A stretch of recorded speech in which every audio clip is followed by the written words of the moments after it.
الكحة بعد الإنفلونزا. هذا الفيديو. صباح الخير. الحين موسم إنفلونزا وايد منتشر، نقول لكم خذوا اللقاح لأنه يحميكم بنسبة جيدة، لكن إذا جتك إنفلونزا بتتعب، لا تقول ما يخف روح الطبيب، ويمكن تاخذ أول 48 ساعة تامي فلو ويريحك شوي، لكن بتتعب عشان تاخذوا اللقاح. لكن وايدين يعانون من كحة بعد الإنفلونزا. شو الحل؟ الواقع ان اي التهاب يصيب الجهاز التنفسي، كورونا، انفلونزا، نزلات برد، التهاب بكتيري، اي شيء بعدها قصباتك الهوائيه تصير حساسه فتبدا تكح. والكحه هاي تختلف من شخص لاخر، ممكن تطول اسبوعين، 3 اسابيع، شهر، شهرين، يعني يصير مثل الربو الخفيف اللي عندك.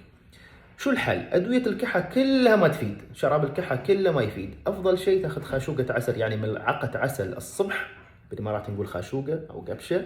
والافضل انك تاخذ كذلك مع العسل الانهيلر او البخاخ. في عده من البخاخات، سواء نوبلايزر جهاز البخاخ في البيت او الانهيلر اللي يرش هذا، يحتوي على ماده الكورتيزون. هي امنه الكورتيزون في البخاخ، لكن هو يساعد على تقليل الكحه. كذلك الحبه اللي تاخذها في الليل اللي تحتوي على الماده العلميه مونتي لوكاست، في وايد اسامي تجاريه لها، لكن دورون الاسم اللي فيه مونتي لوكاس. تاخذ حبه في الليل على الاقل لمده اسبوعين الى شهر، ويساعد بشكل كبير في تخفيف الكحه للصغار والكبار. الكحه بعد الانفلونزا. هذا الفيديو.